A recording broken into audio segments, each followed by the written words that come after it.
요즘 전세 구하시는 분들, 네, 고민 많으실 겁니다. 아파트 전세를 보러 가면은 물건이 거의 없습니다. 어쩌다 하나 나오면 가격이 너무 높습니다. 그래서 빌라 전세를 보려고 하면 이번엔 전세 사기가 걱정됩니다. 반전세나 월세로 가자니 매달 나가는 돈이 부담스럽습니다. 지금 세입자 입장에서는 선택지가 정말 애매합니다. 아파트 전세를 무리해서라도 잡아야 하나? 빌라 전세로 가도 괜찮을까? 차라리 월세나 반전세가 나을까? 조금 더 기다리면 전세 가격이 안정될까? 오늘은 이 질문을 중심으로 이야기해 보겠습니다. 결론부터 말씀드리면 지금은 단순히 싼 전세를 찾는 시기가 아닙니다. 지금은 내 보증금이 안전한지, 매달 감당할 수 있는 비용인지, 그리고 2년 뒤에도 선택권이 남아 있는지를 같이 봐야 하는 시기입니다. 아파트 전세는 비싸지만 상대적으로 시세가 투명하고 보증금 회수 가능성이 높습니다. 빌라 전세는 진입 가격이 낮을 수 있지만 권리관계와 보증금 회수 리스크를 훨씬 더 꼼꼼히 봐야 합니다. 월세와 반전세는 보증금 위험은 낮출 수 있지만 매달 현금 흐름이 부담됩니다. 그래서 오늘의 핵심은 이겁니다. 전세난 시대의 세입자 전략은 집을 구하는 문제가 아니라 내 보증금을 지키는 전략입니다. 먼저 지금 전세 시장이 왜 이렇게 꼬였는지부터 보겠습니다.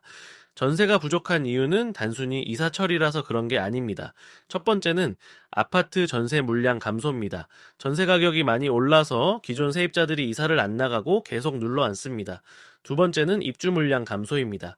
새 아파트 입주가 줄면 세입자가 선택할 집이 줄어 전세 가격이 쉽게 내려가지 않습니다. 세 번째는 집주인들이 전세보다 월세나 반전세를 선호한다는 점입니다. 금리도 부담, 세금도 부담이라 순수 전세 물건은 더 줄어듭니다. 네 번째는 매매 시장 불확실성입니다. 매수를 미룬 실수요가 전세 시장에 그대로 남습니다. 그래서 아파트 전세를 못 구한 사람들이 빌라, 오피스텔, 반전세, 월세, 외곽으로 이동하게 됩니다. 그럼 빌라 전세 가격은 왜 오를까요? 이유는 어렵지 않습니다. 아파트 전세가 부족하고 너무 비싸지면 세입자들은 대체재를 찾습니다. 그 대체재가 빌라, 오피스텔, 도시형 생활주택입니다. 특히 신혼부부, 1인 가구, 사회초년생 같은 가구들이 아파트 전세는 너무 비싸고 월세는 부담스러우니 빌라 전세로 밀려 들어갑니다. 자, 경제학적으로 보면 이건 대체재 효과입니다. 아파트 전세라는 1차 선택지가 부족해지면 빌라 전세라는 2차 선택지의 수요가 늘고 수요가 늘면 빌라 전세 가격도 올라갑니다. 그런데 여기서 꼭 기억하셔야 합니다. 빌라 전세 가격이 오른다고 해서 빌라 전세가 안전해졌다는 뜻은 아닙니다. 오히려 전세 가격이 오를 때 더 조심해야 합니다. 왜냐하면 빌라는 아파트보다 시세 판단이 어렵습니다. 아파트는 같은 단지, 같은 평형, 같은 층수의 실거래가가 비교적 잘 잡힙니다. 그런데 빌라는 같은 동네라도 집마다 상태가 너무 다릅니다. 층수, 방향, 주차, 위방 건축물 여부, 선순위 채권, 임대인의 대출, 다가구인지, 다세대인지에 따라 위험이 완전히 달라집니다. 그래서 빌라 전세 가격이 오른다고 해서 시장도 괜찮게 보는구나라고 생각하면 안 됩니다. 오히려 이런 시기에는 위험한 물건도 비싸게 나올 수 있습니다. 세입자 입장에서는 나는 집을 사는 것도 아닌데 기준금리나 물가를 왜 봐야 하지 생각할 수 있습니다. 그런데 세입자에게도 금리와 물가는 정말 중요합니다. 첫째, 자, 금리는 전세대출 이자를 결정합니다. 금리가 0.55%포인트만 올라도 2억 대출이면 1년에 100만 원 정도 이자가 늘어납니다. 4억이면 월 16만 원 이상 차이가 날 수 있습니다. 둘째, 물가는 월세 부담을 키웁니다. 식비, 교통비, 관리비가 다 오르면 매달 나가는 월세가 훨씬 크게 느껴집니다. 셋째, 대출 규제는 전세 시장에도 영향을 줍니다. 매수 대출이 막히면 그 수요가 다시 전세에 머뭅니다. 넷째, 자, 공급 부족은 전세 가격을 쉽게 꺾이지 않게 만듭니다. 그러니 조금 기다리면 전세가 확 내려가겠지라고 단순하게 보기는 어렵습니다. 이제 선택지를 하나씩 비교해 보겠습니다. 아파트 전세는 시세가 비교적 투명하고 거래 사례가 많아서 보증보험 가능성을 확인하기 쉽고 보증금 회수 리스크가 상대적으로 낮습니다. 단점은 가격입니다. 좋은 단지는 물건이 거의 없고 나오면 바로 계약됩니다. 빌라 전세는 진입 가격이 낮아 같은 예산으로 더 넓은 집을 고를 수도 있습니다. 하지만 시세 판단이 어렵고 선순위 채권과 임대인의 채무 상태를 알기 어렵고 다가구면 다른 세입자 보증금까지 봐야 하고 위반 건축물이나 보증보험 불가 문제가 있을 수 있습니다.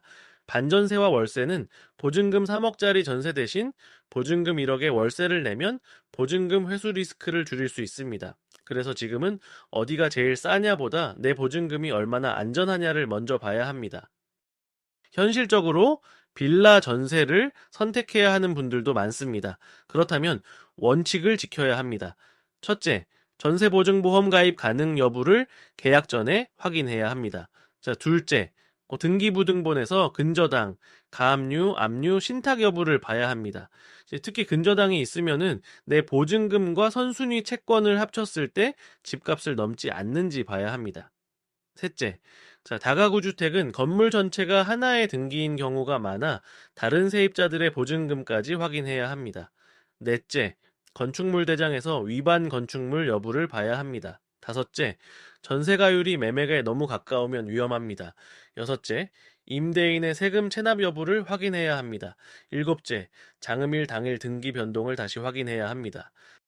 특히 전세보증보험은 계약하고 나서 확인하면 이미 늦습니다. 반드시 계약 전에 확인하고 가능하면 특약에도 넣어야 합니다. 예를 들면 이렇습니다. 전세보증금 반환 보증 가입이 불가능할 경우 계약은 무효로 하고 계약금을 반환한다. 이런 취지의 특약이 필요합니다. 빌라 전세는 싸게 보일 수 있지만 정확히 말하면 싼 게 아니라 위험을 세입자가 더 많이 부담하는 구조일 수 있습니다. 이제 세입자 유형별로 어떻게 선택하면 좋을지 말씀드리겠습니다. 보증금이 내 자산의 대부분인 분들은 안전이 최우선이라 무리한 빌라 전세는 피하고 보증보험 가입이 확실한 물건만 보셔야 합니다. 월소득이 안정적인 분들은 반전세를 적극 검토할 수 있습니다. 위험한 전세에 큰 보증금을 넣는 것보다 보증금을 줄이고 월세를 내는 게 더 안전할 수 있습니다. 2년 안에 매수 계획이 있는 분들은 전세 보증금을 너무 크게 묶지 않는 게 좋습니다. 자녀 학군이 중요한 분들은 대치, 목동, 잠실, 중계 같은 지역에서 면적을 줄이거나 연식을 낮추는 현실적인 선택을 해야 합니다. 1인 가구나 신혼부부는 아파트, 빌라, 오피스텔을 모두 비교하되 신축 빌라는 전세가와 매매가 차이가 불명확해 더 조심해야 합니다. 그리고 현재 전세 갱신이 가능한 분들이 사실 가장 유리한 위치에 있습니다. 새로 이사 가면 오른 시장 가격을 그대로 맞아야 합니다. 이사비, 중개수수료, 대출이자, 보증보험 비용까지 생각하면 현재 집에 남는 것이 더 합리적일 수 있습니다. 그래서 갱신이 가능하다면 먼저 집주인과 협상해보는 게 좋습니다. 지금 세입자가 꼭 버려야 할 착각도 있습니다. 첫째, 빌라는 아파트보다 싸니까 괜찮다. 아닙니다. 싸다는 것과 안전하다는 것은 완전히 다른 이야기입니다. 둘째, 보증보험만 되면 무조건 안전하다. 보증보험은 중요하지만 만능은 아닙니다. 가입 조건, 한도, 권리관계, 계약 절차가 모두 맞아야 합니다. 셋째, 월세는 무조건 손해다. 월세는 비용이지만 보증금 리스크를 줄이는 비용일 수도 있습니다. 넷째, 전세 가격이 오르니까 빨리 계약해야 한다. 급하게 계약하면 특히 빌라 전세는 권리 관계를 제대로 못 봅니다. 다섯째, 좋은 동네니까 괜찮다. 좋은 동네에도 위험한 빌라는 있습니다. 입지와 권리 관계는 별개입니다.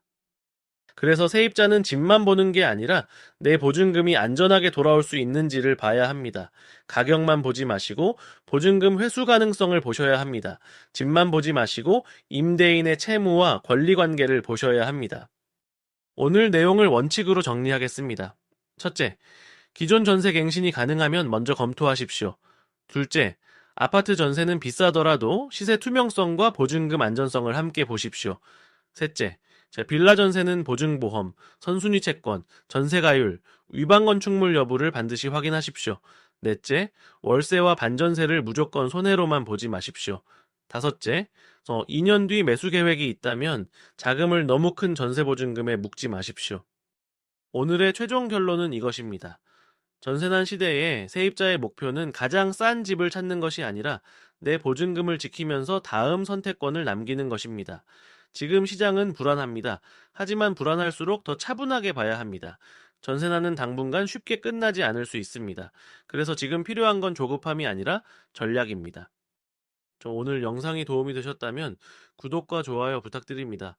그리고 앞으로 다뤄봤으면 하는 부동산 이슈나 궁금한 주제가 있으시면 언제든지 댓글로 남겨주시면 감사하겠습니다.